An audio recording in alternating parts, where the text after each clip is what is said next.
Right now, if you were to walk outside a movie theater in Dallas, Texas, it is, well, it's a blistering 101 degrees.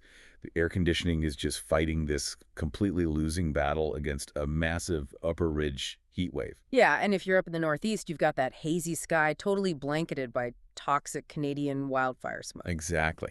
And scientists are actively warning about the severe long-term health impacts of that smoke. So the physical reality outside today is harsh. It's uncomfortable, and honestly, it's highly volatile. But inside those theaters... All right. Inside, millions of people are spending record-breaking billions of dollars to escape into a completely fabricated universe. It's wild. Welcome to our deep dive for Sunday, August 2, 2026. This is a weekend where reality has become so overwhelming that we are quite literally paying a massive premium to just look the other way. It really is the ultimate paradox of this specific moment in time. Definitely. And for this deep dive, we're pulling from a huge stack of briefings, market data, and geopolitical updates from today's Daily Tech Reader. Our mission here is to synthesize a world that is currently defined by these massive, sudden pivots. Because when you look at the data, it paints this picture of simultaneous whiplash-inducing changes. Oh, big time. The fundamental structures, how we negotiate peace, how we regulate artificial intelligence, fund technology, and even how we distract ourselves, they're all fracturing and reforming at the exact same time. Yeah, and before we really jump into all these policies, both foreign and domestic, just want to do a quick rule check for you guys listening. Always a good idea with this kind of news cycle. Right. So we are looking strictly at the raw data from our sources. We're leaving the politics completely at the door. Both left-wing and right-wing policies are making huge waves today, but we're not taking any sides or endorsing any viewpoints. We're just impartially mapping the terrain so you can see the mechanics of how these things actually work. Exactly. Just the facts. And speaking of that terrain, it is shifting under our feet as we speak. Let's start in the physical world. The whole concept of a safety net is being completely redefined this weekend. Oh, you mean the Middle East developments? Yes. Late Saturday night, Trump announced this really sudden, last-minute cancellation of the planned U.S. energy strikes against Iran. Right, which caught a lot of people off guard. It really did. And the rationale he gave was the parameters of a deal to rapidly reopen the Strait of Hormuz and end the nuclear threat. But when you dig into the briefings, it isn't just the pause that stands out. It's the backdoor diplomatic machinery driving it. The mechanism of this negotiation is fascinating because, while we aren't looking at traditional Washington to Tehran bilateral talks here. No, not at all. Saudi Crown Prince MBS actively pushed for this de-escalation, and the people actually on the ground today hammering out the framework are mediators from Qatar and Oman. They're essentially acting as a diplomatic buffer state system, right? Exactly. It allows both the U.S. and Iran to negotiate without, losing face in a direct public confrontation. Which perfectly explains Iran's incredibly calculated response. Yeah. I mean, their defense minister came out and stated they are neither surprised nor passive. Right. And then their wartime military command chief immediately accused the U.S. of using regional allies as shields for American interests while the strike pause holds. Yeah, it's a very dual-track approach. They are participating in the backdoor talks while keeping up a highly aggressive posture at the front door. And that posture has immediate physical consequences for the people there. Israel's IDF is remaining on high alert today because they haven't received any formal commitment from Tehran that the threat is actually neutralized. So you have this situation where the geopolitical safety net is being actively negotiated by third parties in real time. But the militaries on the ground, they have to act as if that net just doesn't exist. To ground this for you, it's like a high-wire act where the safety net keeps moving while you're walking, and the friction doesn't stop there. Israel is formally objecting to the White House regarding the newly announced Hamas disarmament deal. Because of the intelligence Netanyahu's office released. Right. They're citing intel showing that Hamas is actually rearming and recruiting rather than demilitarizing like the deal suggests. And you have to view all this diplomatic maneuvering against the incredibly grim reality on the ground. At least 17 people were killed in Gaza strikes overnight into Sunday. And this is where we have to look at the global ripple effects, too. I mean, the Strait of Hormuz isn't just a stretch of water in a conflict zone. No, it's a massive economic valve. Exactly. Roughly 20% of the world's daily oil consumption passes through that specific choke point. Wow, 20%. Yeah. So when the oil futures markets open this Sunday evening, the trading algorithms aren't looking at the political rhetoric. They are looking purely at those Qatari and Omani mediators. The physical threat of an airstrike might be paused, But the economic tension surrounding energy stability is at a boiling point today. It's just a stark reminder of how high-level policy instantly reshapes thousands of lives in global markets. And, we don't even have to look overseas to see that whiplash effect in action this weekend. You're talking about Nebraska? I am. While the Middle East is navigating these airstrike pauses, the state of Nebraska just enacted a massive shift in its own domestic safety net. As of Saturday, Nebraska became the first state to enforce Medicaid work requirements under the 2025 budget law. It's the transition from legislative theory to sudden reality. Literally overnight. Yeah. The bill was debated, it was passed, signed. But this weekend, the switch was actually flipped. Roughly 200 residents lost their health coverage on the very first day of enforcement. That is a harsh pivot. Right. When we talk about shifting safety nets, it doesn't get more literal than a domestic policy abruptly cutting off medical access for hundreds of people because a new budgetary mechanism went live. And whether it's the IDF holding an elevated air defense posture waiting for word from Oman, or families in Nebraska navigating a sudden loss of medical coverage, the fundamental structures that govern our daily security are undergoing a massive stress test this weekend. And that stress test is spilling directly from physical borders into the digital world. Because today, August 2, marks a really chaotic global attempt to draw enforceable lines in the digital sand. The new AI regulations. Exactly. 2 major regulatory milestones just went live today. Over in Europe, the EU AI Act's Article 50 is officially enforceable. That mandates chatbot disclosures, deepfake labeling, synthetic content marking, all of it. Right. And simultaneously, California's SB 942 is now active. Now, the California law is uniquely aggressive because of its technical mandates. It essentially forces massive platforms, anyone with over 1 million monthly users, to provide free AI detection tools. But more importantly, it mandates C2PA provenance embedding. Okay, let's break that down for a second, because C2PA sounds like a droid from Star Wars. What actually is it? Fair. It is basically a cryptographic watermark. Think of it like a digital birth certificate attached to a file, like an image, video, or text. Okay. And it travels with the file everywhere. It cryptographically proves where the file originated and whether it was generated or altered by an AI model. So California and the EU are trying to force a baseline of verifiable reality onto the internet. But wait, here's my question. If California and the EU are already forcing these massive global tech platforms to implement these cryptographic watermarks today, why does it matter that the U.S. federal government completely missed its own August 1 deadline for the Frontier AI framework? The missed deadline. Right. The Daily Tech Reader notes that NIST, CISA, and the Office of Science and Technology Policy have published absolutely nothing. They are stalling on the legal definition of what a covered frontier model even is. But isn't the market already adapting to Europe and California anyway? The market is adapting, yes, but to a very fragmented landscape, and that creates massive vulnerabilities. When the federal government stalls on defining what a frontier model is, the most advanced AI labs in the country are left in this weird legal limbo. So they don't know what rules apply to them. Exactly. They have to stall their internal release timelines because they don't know if the model they're about to deploy will suddenly be classified as a highly regulated frontier system next week. Wow. So it paralyzes the defensive side of the tech industry while leaving the offensive side, the hackers, completely unregulated. And if hackers are already automating attacks using AI, isn't stalling on the definition of a frontier model essentially leaving the back door wide open while the government argues over what to call the lock? That is a perfect way to put it. And we are seeing that offensive side exploit the gap today. Yeah, the briefings detail a Chinese hacker based in Zhuhai going by the handle Knife. They just weaponized the DeepSeek AI model. And they didn't just use it to, write a generic phishing email. No, they integrated DeepSeek into an open-source agent framework and autonomously attacked over 460 internet-facing systems via Telegram. Incredibly fast. Right. They successfully compromised Citrix NetScaler organizations and Mrimo notebook instances. For anyone wondering, Citrix NetScaler is basically the front door that thousands of corporations use to allow remote access to their private internal networks. Exactly. And this is why the federal stalling is so dangerous.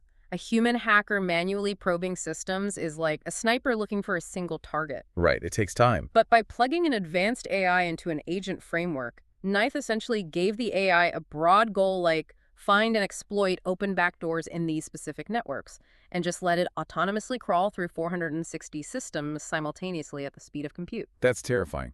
It turns hacking into a swarm of locusts. Which brings up a really dark irony happening over at Apple this weekend. Apple, the architect of our digital lives, just became the first major vendor to formally rate limit AI-assisted vulnerability disclosures Yeah, they had to cap their feedback assistant bug reports with a 30-day cool-off period. because they were absolutely drowning in an AI-generated deluge. Yeah.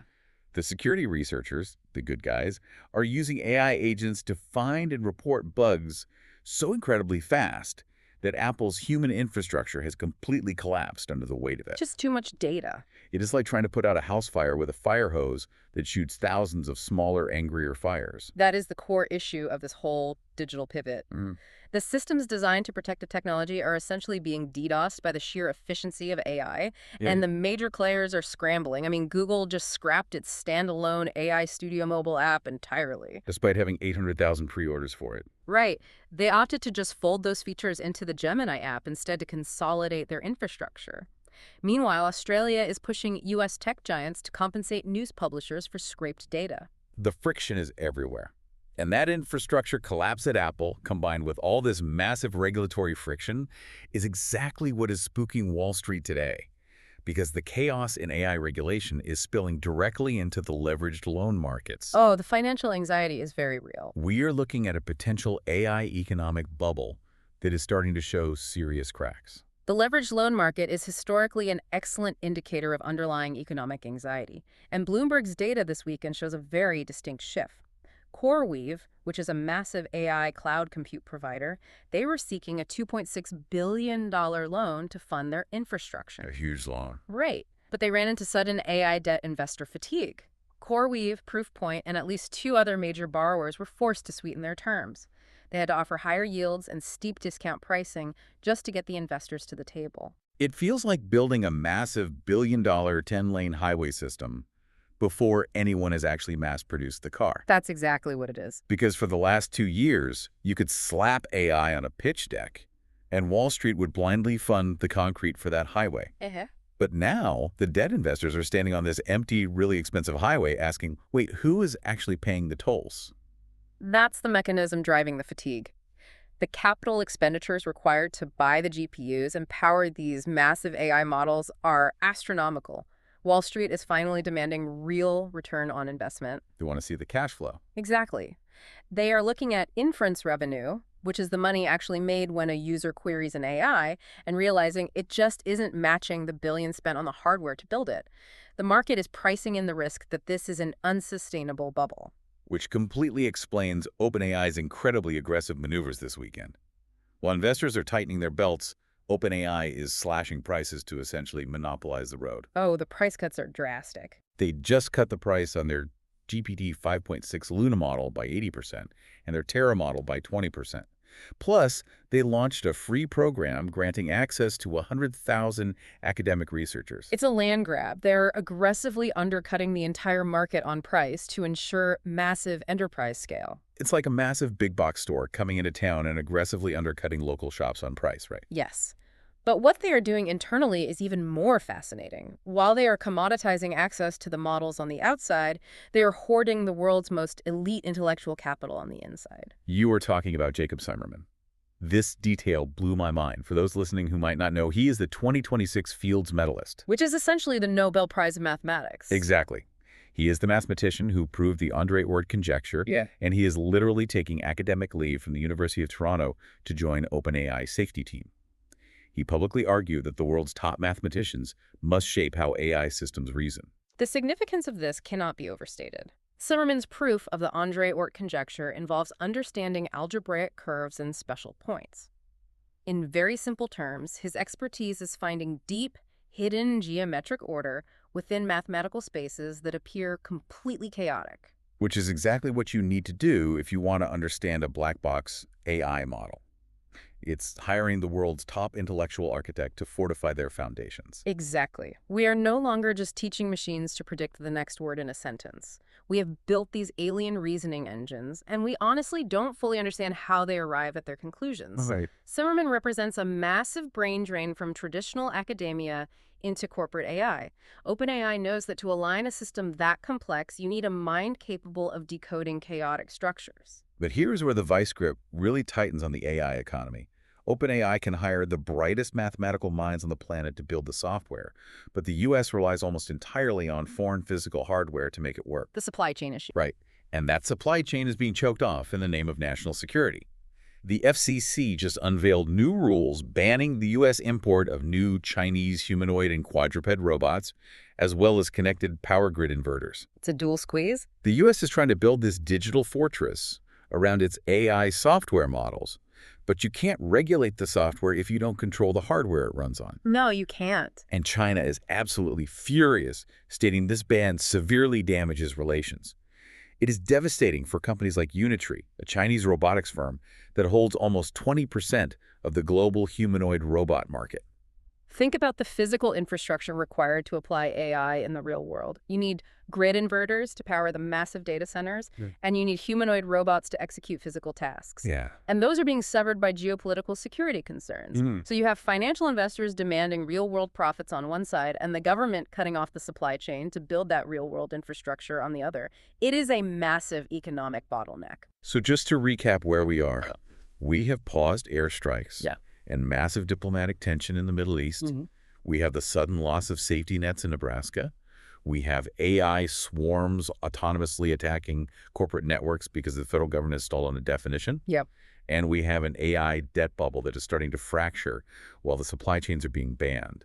The sheer volume of anxiety in the physical and digital world today is staggering. So what does the public do with all this? They do what societies have done for millennia when reality becomes too volatile. They seek an escape. The pivot to bread, circuses, and smoke, which brings us right back to that movie theater in Dallas.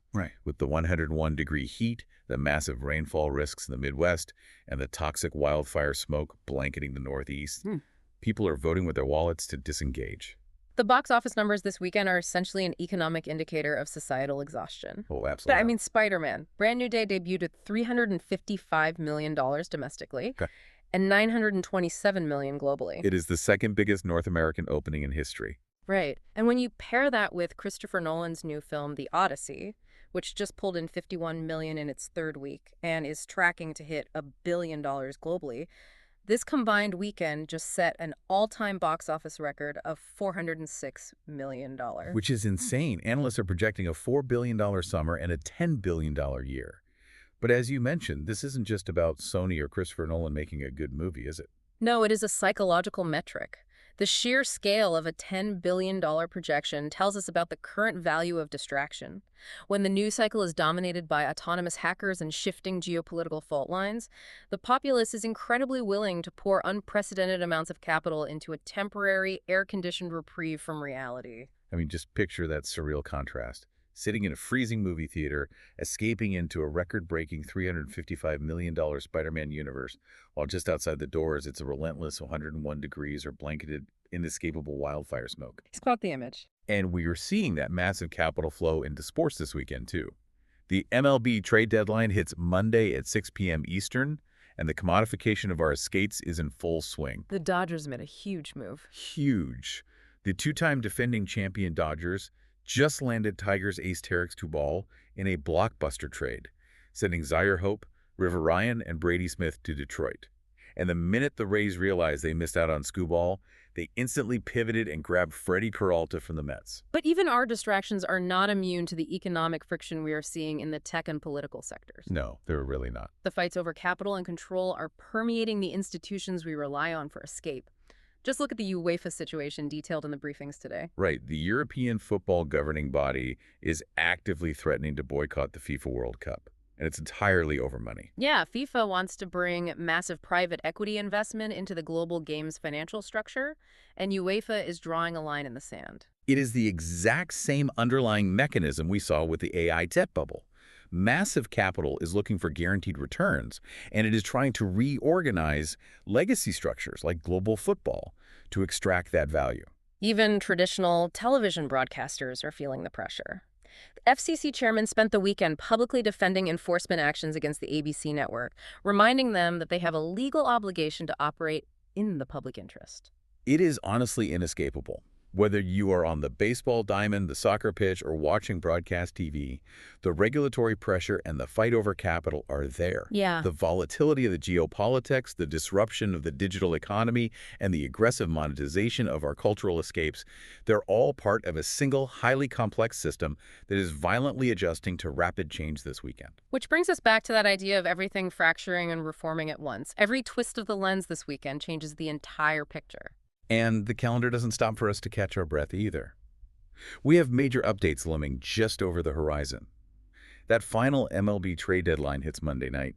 Disney reports its Q3 earnings on August 5th, where the market expects them to officially confirm the massive A+E network sale to Hearst. Not to mention those critical backdoor talks in Qatar and Oman regarding the Strait of Hormuz, which are continuing today without a set deadline. Right, so as we process this immense volume of shifting data, what's the big takeaway? Well, there is a final overarching thought I think you really need to sit with. We are living in a profound historical paradox right now. Oh, so Our digital world is advancing so rapidly that we literally require enforceable government laws, like California's watermark mandate, just to label what is authentically human. And at the exact same time, our physical world is becoming so volatile with shifting geopolitical fault lines, abrupt losses of medical coverage, and toxic environmental smoke that we are retreating into massive billion-dollar cinematic universes just to survive the stress of it. it makes you wonder how history will actually record this weekend. Precisely. When you look back at August 2026, a decade from now, what will actually define this moment in time? Will it be the autonomous AI swarm that quietly compromised global corporate networks while the government argued over a glossary of terms? Or will it be the record-breaking blockbuster movie you watch to forget about the heat wave outside? Wow. It raises a deeply uncomfortable question about where we allocate our resources and our attention. Are incredibly expensive cultural escapes actually preventing us from fixing the very realities we are hiding from? Man, that is a heavy, heavy question to sit with.